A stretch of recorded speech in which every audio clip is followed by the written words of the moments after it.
Hi everyone, welcome back to my channel. This video is on kyphosis. What is kyphosis?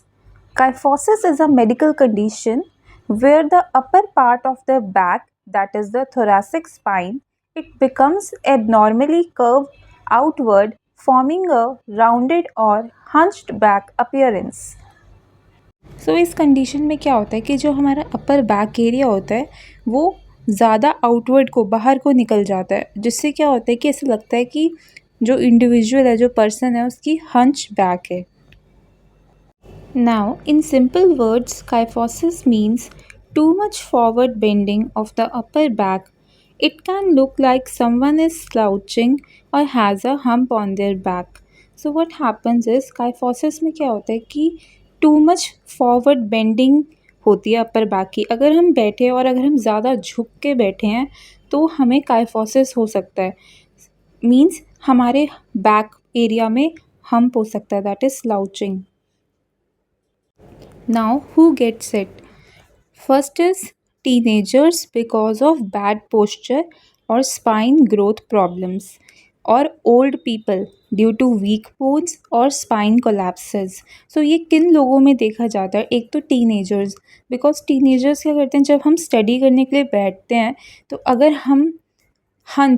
हम bend होके बैठेंगे, book को bend होके read करेंगे तो हमारे हंच बैक हो सकती है। और ओल्ड पीपल में क्यों होता है? क्योंकि due to the weak bones के वीक होने के कारण ये कंडीशन देखने को मिल सकती है। A small curve in the upper back is normal. Kyphosis is when this curve is too much, usually more than 45 degree. So अगर एक स्मॉल कर्व है अपर बैक में तो वो नॉर्मल है। बट क्या होता है कि अगर काइफोसिस में अगर ये curve it is too much, usually more than 45 degree, तो इस कंडीशन को कहते हैं हम काइफोसिस। इसको हम डायग्राम के थ्रू इजीली समझेंगे। As you can see in this diagram, the upper back area is more hunched outward. It is looking like a hunch, like a hunch is forming in the upper back area. So इसको कहते हैं हम, इस condition को कहते हैं हम kyphosis, as you can see in this image. Now there are the different types of kyphosis. So the types of kyphosis. First is the postural kyphosis, most common in teenagers. Second is the Scheuermann's kyphosis. It is seen in growing children or teens. The third is the congenital kyphosis. It is present from birth. Fourth is the age-related or degenerative kyphosis. So these are the types of kyphosis. So इसको हम one by one easily understand करेंगे कि ये जो kyphosis है ये किस कारण से हो जाती है. So first is the postural kyphosis, which is most common in the teenagers. So this kyphosis, it is caused up by the bad posture, like slouching, bending forward while sitting or standing. Spine is not damaged, it just looks curved. It happens slowly over time. So इस condition में क्या होता है कि bad posture से क्या हो जाता है कि हमें काइफोसिस हो जाती है. लाइक अगर हम खड़े हैं या हम बैठे हैं, अगर हम ज़्यादा बेंड कर रहे हैं तो हमें काइफोसिस हो सकता है. It is occurring due to the bad posture. इस कंडीशन में क्या होता है कि स्पाइन को कोई डैमेज नहीं होता, लेकिन जो अपर बैक की स्पाइन होती है वो कर्व दिखती है, और it happens slowly over time. अगर हम बार बार ऐसी पोस्चर में बैठेंगे तो हमें पोस्टरल काइफोसिस हो सकती है. No pain usually occurs. It can go away with better posture and exercise. So अगर हम दोबारा से अपनी बॉडी का पोस्चर सही कर लेंगे और एक्सरसाइज करेंगे डेली, तो ये जो पोस्टरल काइफोसिस हुई है ये ठीक हो सकती है. सो एग्जाम्पल के तौर पे देखें तो sitting for hours with a bent back while using a phone और रीडिंग. सो अगर हम फ़ोन यूज़ कर रहे हैं या रीड कर रहे हैं और हम ज़्यादा बेंड होके फ़ोन यूज़ कर रहे हैं या रीड कर रहे हैं तो इससे पोस्टरल काइफोसिस हो जाती है. Then the second kyphosis is the Scheu means kyphosis. It is seen in growing children or teens. So ये जो kyphosis है ये growing children और teens में देखी जाती है. The bones of the spine they grow unevenly so they become wedge shaped, not flat. सो इस कंडीशन में क्या होता है जो स्पाइन की बोन्स होती हैं वो अनइवनली ग्रो करती हैं मीन्स कुछ स्मॉल होती हैं कुछ ज़्यादा लार्ज होती हैं जिससे क्या होता है कि जो हमारी स्पाइन होती है वो वेज शेप हो जाती है. This makes the back curve forward more sharply. It can be painful, especially during physical activity. It needs more treatment like bracing, physical therapy and sometimes surgery क्योंकि इस कंडीशन में क्या होता है कि स्पाइन की ग्रोथ की प्रॉब्लम होती है so it is a medical condition.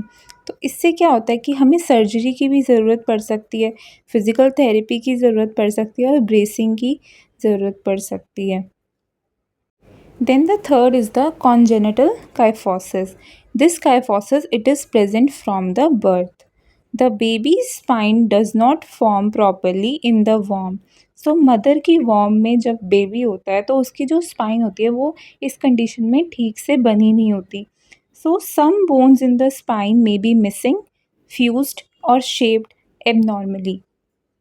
तो इस कंडीशन में क्या होता है कि कुछ जो बोन्स होती हैं स्पाइन की या तो वो मिसिंग होती हैं या फिर फ्यूज्ड होती हैं मीन्स आपस में जुड़ी हुई होती हैं या फिर उनकी जो शेप होती है वो एबनॉर्मल होती है.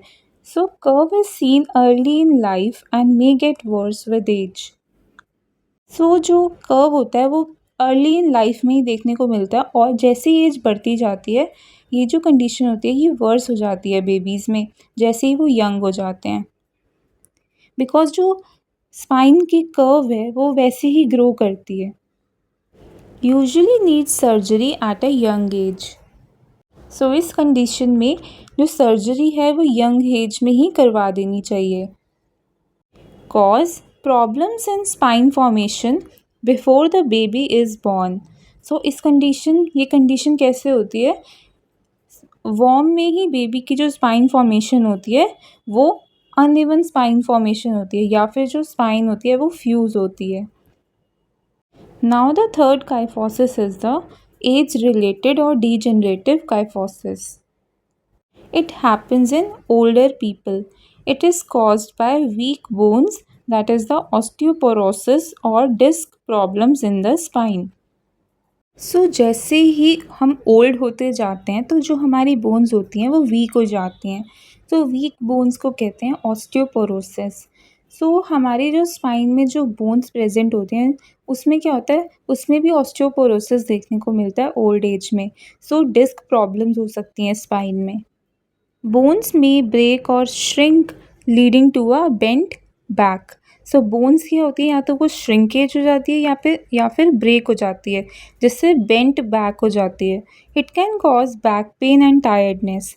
As we age our spine becomes weaker and can bend forward. So जैसे जैसे हमारी एज बढ़ती जाती है सो हमारी जो स्पाइन होती है वो वीकर हो जाती है जिससे हमारी जो बैक होती है वो बेंड हो जाती है ज़्यादा और हमें काइफोसिस देखने को मिलता है. सो आप देख सकते हो जब ओल्डर पीपल होते हैं तो जो वो जब चलते हैं तो वो उनकी जो बैक होती है वो ऑलरेडी बेंट होती है. Is it painful? Sometimes it causes back pain. In very bad cases, it can make it hard to breathe or cause tiredness. क्या होता है कि इस कंडीशन में समटाइम्स बैक पेन हो सकती है लेकिन बहुत सीवियर केसेस में क्या होता है कि it is very difficult to breathe and tiredness हो जाती है. सो इसकी जो ट्रीटमेंट होती है वो डिपेंड करती है कि कौन से टाइप का काइफोसिस हुई है और एज पर्सन की एज क्या है, how bad the curve is कितना कर्व हुआ है, if there is any pain और ब्रीदिंग प्रॉब्लम्स तो उसी हिसाब से ट्रीटमेंट होती है इस कंडीशन की. ना व्हाट इज़ द ट्रीटमेंट अगर किसी को माइल्ड काइफोसिस हो जाती है लाइक पोस्चरल काइफोसिस मतलब बैड पोस्चर से तो स्ट्रेचिंग एंड स्ट्रेथनिंग एक्सरसाइजेज उन्हें एक्सरसाइजेज करनी चाहिए.